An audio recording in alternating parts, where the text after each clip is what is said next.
I was taught as people were filing into the church today that my mother would just love to see you all.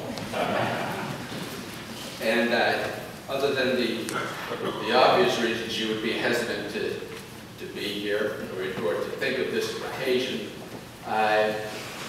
but she also refused to discuss a service or anything like that because she was a very humble person who really wasn't comfortable with the idea of being the center of attention or having people talk about her. And this is one of the few times she doesn't get to have the last say. So we're here to sing her praises and to remember Lydia Perkins, who was born in Cobb's Check at the Mass General Hospital on March 22nd, 1920. It was a blizzard, and her father didn't get to see her for 8 days because he was out in Littleton on a farm. They had left Boston of 1915 or 17 and moved to Littleton, which was the boondocks back then. And my mother grew up on a real working farm. Her father had an egg run and a milk run, and there's a picture of my mother in her Sunday best on the lawn next to the house with this gigantic pig dwarfing her. There were chickens running around. She discussed that they would sort the apples after school and that she would bunch the asparagus. And I thought, well, that doesn't sound like that big a deal, until she said there were 10 acres of asparagus to bunch. But this was not like any other farm. This was a fun and at times a funny farm.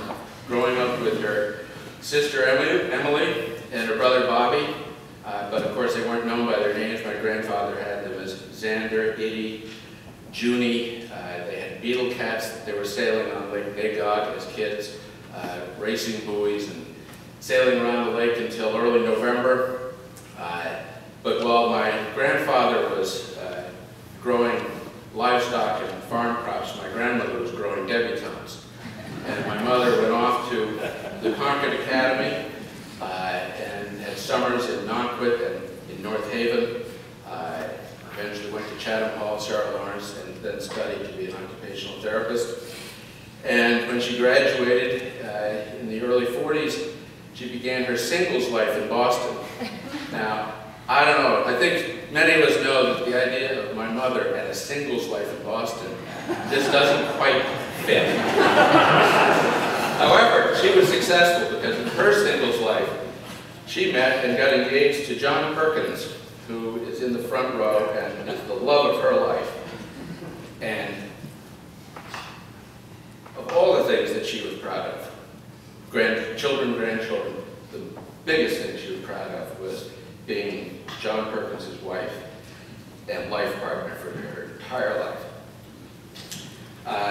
That started at Mullins Creek with a middle of World War II honeymoon in a 200-year-old house with no running water or plumbing. It had an outhouse. It was a very simple, quiet month they spent there sailing. And the story that my mother laughed at every time from that honeymoon was they were sailing on a 26-foot knockabout down towards the Goose Rocks Lighthouse, which many of you may know is the lighthouse out in the middle of the water. Now, if they put a lighthouse in the middle of the water, there's probably a reason for that.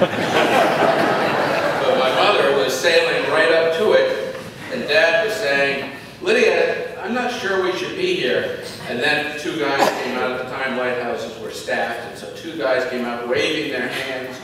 And my dad said, "I don't think they think we should be here either." And she said, "Oh, that's just two kids from Iowa." Crunch! Up on the ledge they went. And my mother laughed at that story at her expense every single time it was told. After the war, they'd gone to Washington, and then they came back and they lived in Dedham. Eventually, in 1952, ending up on 203 Highland Street, where when the broker came to get them to sign the listing agreement, it turned out that they had closed on the property 50 years to go to the day. Well, 50 years is a lot of memories, and we grew up there. It was the 1950s, and the neighborhood was all mothers who were at home and around. Cousin Dee Dee Gray, Mrs. Watson, Mrs. Hubbard. I can't call them anything but Mrs. I'm sorry, I can't get onto a first name basis with them. Mrs. Madden, Mrs. Hamlin, Mrs. Cushing, later Mrs. Woodworth. And we were young, and all the mothers were either making fun for us, or at least not getting in the way of us making it for ourselves. John remembers he and his friends going up to Red's Pond and Marblehead to sail little model sailboats.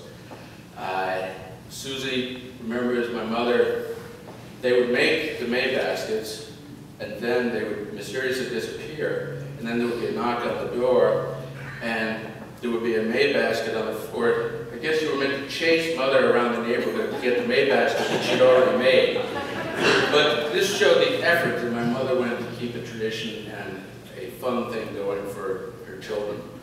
I remember we had living room hockey, kitchen hockey, hallway football, essentially threatening to destroy the house, but I don't recall my mother ever saying, you can't take the table and chairs out of the kitchen and put the screen in there and make it into a hockey goal. She just wanted us to have fun. There's a wonderful picture of my brother Bill and Matt Watson in the kitchen with a two-sided art easel. On the one side, Billy is painting up on his toes, and Nat sitting there very concentrated on his artwork while packing a six-shooter. We were multitaskers and having fun growing up in that neighborhood, and my mother and all of the mothers did that for us.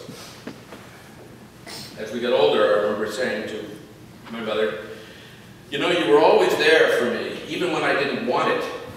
And she said, well, I needed to be. But it came from her worrying about us. She was the Olympic champion of worry, the Mark Spitz of worry. There was nothing she could not find to worry about. Yet when I saw, I think, one of the New Yorker cartoons once that you had the husband and wife sitting on the sofa, and the wife is saying, I don't know why you think it doesn't do any good for me to worry. Most of the things I worry about don't happen. And my mother said, she's right. But she laughed. My mother had very strong opinions about what was right and wrong, what was the right way to do things, what was the right thing for you. She thought she could see around the corner where we could not as we were growing up, and that she was looking out for our long-term happiness.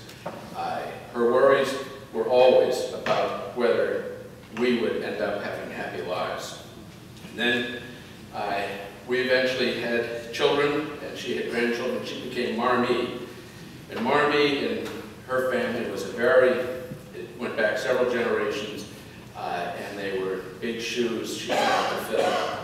But my mother never missed a birthday, anniversary, Christmas gifts. Whether she was 35 or 85, gifts would arrive for her grandchildren, and without a gift list or any suggestion, they were always amazingly good.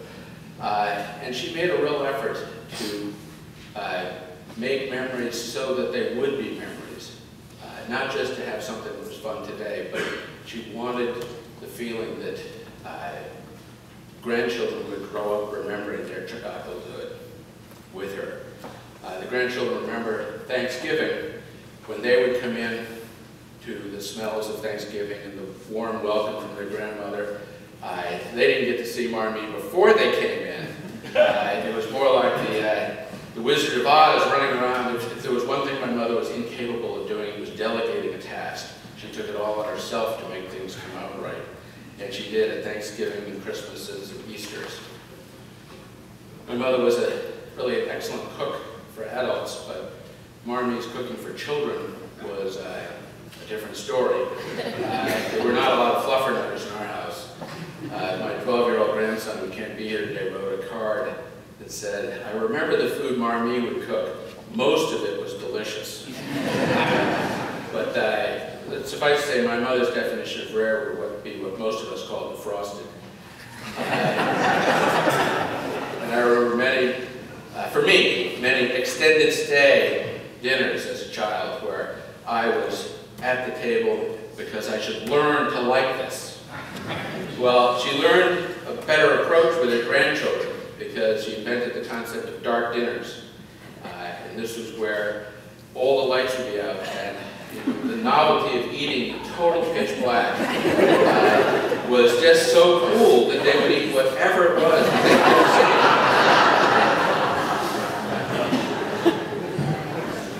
She also nurtured, as was briefly spoken about before, the love of sailing.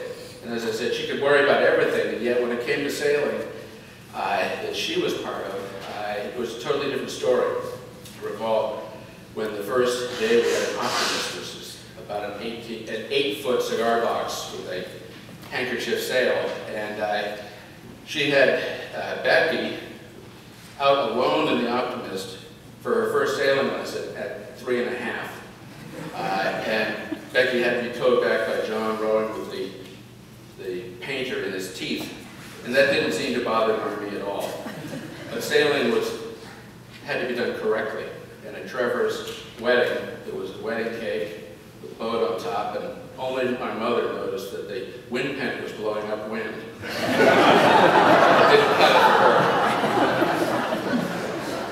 her. She expressed once to me that she had questions about whether she would be thought of as Marmee the way we had thought of ours and she had thought of hers. And Abby said to me the other day, one of her grandchildren, Marmee was always thrilled to see us, thought everything we was doing was great, and I never felt like she was judging me. Well, job well done, Marmee. You can forget the self-doubts. You scored 100% on the grandmother test. Sailing was obviously a very big part of our lives, her life. We started with a boat called the Beetle Gull that was maybe 10 feet long and about the weight of a 1950s car.